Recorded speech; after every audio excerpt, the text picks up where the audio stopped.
Guys, எல்லாம் எப்படி இருக்கீங்க? நல்லா இருக்கீங்களா? இப்போ இந்த குளிருக்கு சுட சுட சப்பாத்தியும் முட்டை பொடி மாசம் செய்யலான்னு இருக்கேன். வாங்க வீடியோக்குள்ள போகலாம். இப்போ சப்பாத்தி பண்ணுறது எப்படின்ட்டு அம்மா காட்டுறாங்க. என்னம்மா பண்ணுறேன்? ஒரு 4 பேருக்கு தேவையான அளவு சப்பாத்தி மாவு இப்போ போடுறேன். போட்டுட்டு தேவையான அளவு உப்பு போட்டாச்சு.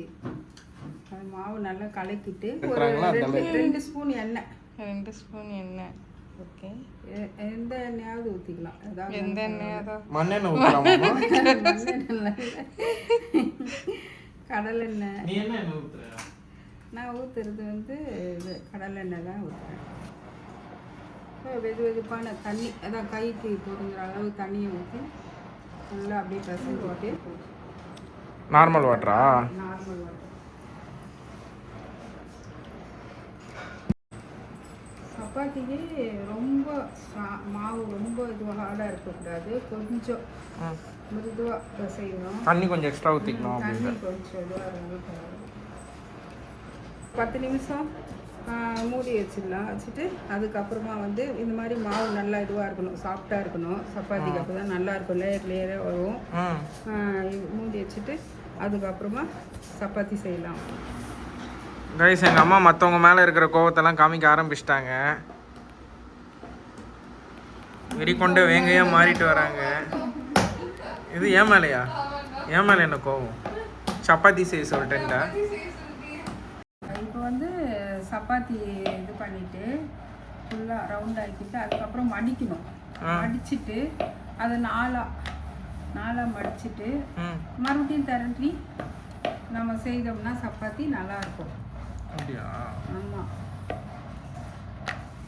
இந்த மாதிரி நல்லா திரட்டிட்டு அதுக்கப்புறமா இப்படி மடிக்கணும். இப்படி ஃபோல்டு பண்ணணும். ஃபோல்டு பண்ணிவிட்டு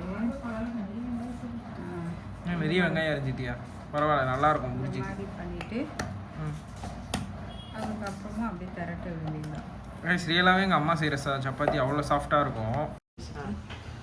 ஓகே, அம்மா சப்பாத்தி பண்ணிட்டு இருக்காங்க. ஸோ அதுக்குள்ளே எக் புர்ஜி ரெடி பண்ணிடலாம்னு சொல்லிட்டு வந்திருக்கோம். Start please. இப்பொழுது எண்ணெய் ஊற்றிக்கலாம். அடுத்ததா அரிஞ்சு வச்சிருக்க வெங்காயத்தை அப்படியே உள்ள தள்ளிடலாம். உப்பு போட்டுருக்காங்க. இது உப்பு போட்டால் வெங்காயம் வேகமாக வதங்கும். வெங்காயம் சீக்கிரமாக வதங்கிடும். உண்மையானது. ஆமாம் ஆமாம். வெங்காயத்தை வதக்கி வதக்கிட்டே இருக்காங்க. எங்கள் வீட்டில் ஆக்சுவலி காரம் கொஞ்சம் சாப்பிட கீரை மாட்டோம். இருக்கல்லம்மா, கீரைலன்னா வெடிக்கும். அது கொத்து பச்சை. எங்கள் வீட்டில் காரம் ரொம்ப சாப்பிட மாட்டோம். ஸோ ஸ்பைஸ் கம்மியாக தான் போடுவோம். கேப்ல என்ன பண்ண போறோம்னா பூண்டு இதை வந்து இடிச்சு போடணும். எடுத்து போட்டு ஒரு 15-20 பல்லு இருக்கும். இதுதான் வடிவேலுடைய நவீன மிஷின். இதை யூஸ் பண்ணி இந்த பூண்டை நசுக்கி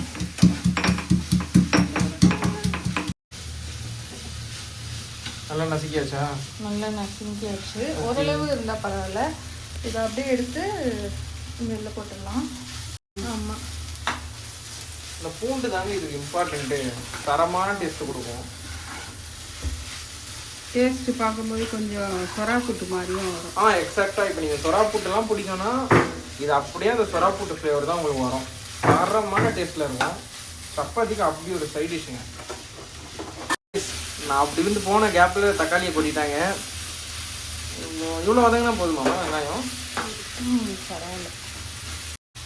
போட்டுங்க. மஞ்சத்தூள் ஒரு 1/4 டீஸ்பூன். மிளகாத்தூள், மண்,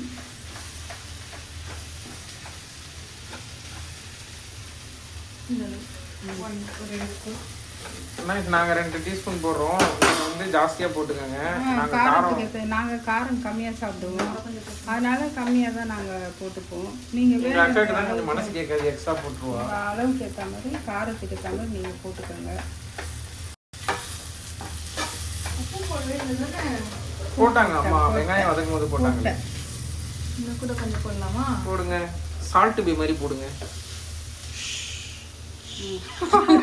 ஸ்னேக் பாபு மாதிரி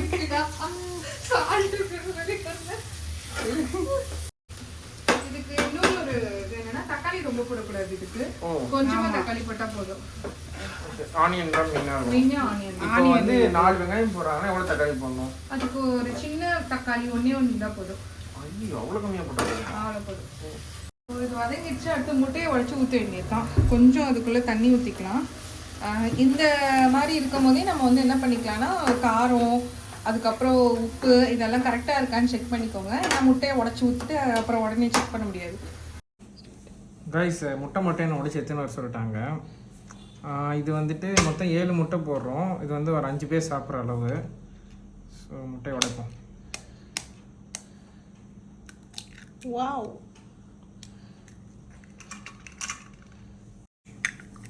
7 சூப்பர். 7 எக்கு. ஸோ மொத்தமாக இப்போ 7 முட்டையை உடச்சி வச்சுருக்கான். இப்போ எடுத்துகிட்டு போயிட்டு அம்மாட்ட கொடுத்துருவோம் வாங்க. இப்போ நல்லா வதங்கிடுச்சு. அடுத்து என்னமா பண்ணணும்? முட்டை ஊற்ற போகிறாங்க. எடுத்து அதை ஊற்ற வேண்டியதுதான். அப்படியே ஊற்றிடலாம்.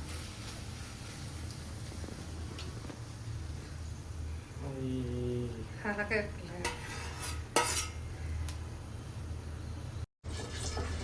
நல்லா இந்த முட்டை வந்து இந்த மசாலாவோட நல்லா மிக்ஸ் ஆகணும். அப்போ தான் நல்லாயிருக்கும் ஃப்ளேவர். அதனால் எந்த அளவு நல்லா கலக்க முடியுமோ ஸ்டார்டிங்லேயே கலக்கிடுங்க.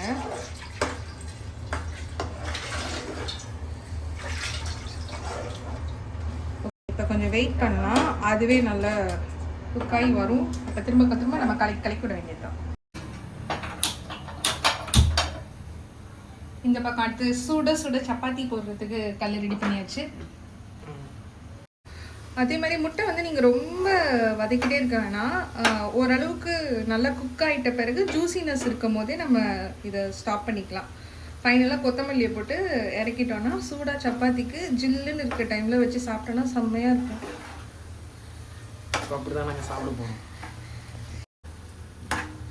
பச்சை மிளகாவை வந்து மூடி வச்சுருந்தோம். அப்போ தான் ஃப்ளேவர் நல்லா இறங்குச்சு.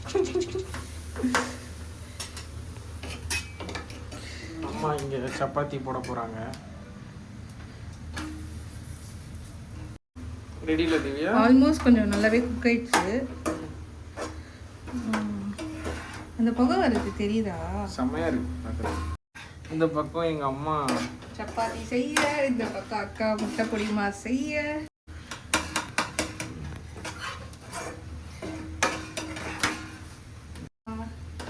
இங்கே பார்த்தீங்கன்னா ஆல்மோஸ்ட் நல்லாவே குக் ஆயிடுச்சு. இப்போ வந்து ஃபைனல். ஆனால் உண்மையாக சொல்லணும், இந்த டிஷ்ஷுக்கு கொத்தமல்லி தான் செம்ம ஃப்ளேவரு. எவ்வளோ கொத்தமல்லினாலும் போடலாம் இதுக்கு. பார்த்துக்கணும். அப்படியே நல்லா இப்போ கலரி விட்டணும். சுட சப்பாத்தி ரெடி ஆயிடுச்சு. இப்போ அதுக்கு மேலே இது ரெடி ஆயிடுச்சா? ஸோ எக் புர்ஜியும் ரெடி, சுட சப்பாத்தியும் ரெடி. இப்போ இதை எப்படி சாப்பிட்றதுன்னா நல்லா இந்த ஒரு கரண்டி முட்டையை அப்படியே எடுத்துக்கோங்க, ஆவி பறக்க. அதை அப்படியே இப்படி வச்சுட்டு உங்களுக்கு வேணும்னா நீங்கள் அதை ரோல் கூட பண்ணிக்கலாம். கூட சாப்பிடலாம். ஸோ பாருங்க, நல்ல ஆவி பறக்கும் chapati egg bhurji. Okay mummy, ஒரு வழியாக ரெடி. வந்துட்டு எனக்கு டேஸ்ட் பண்ணிட்டு பார்க்குறவங்களுக்கும் சொல்லிடு எப்படி இருக்குன்ட்டு.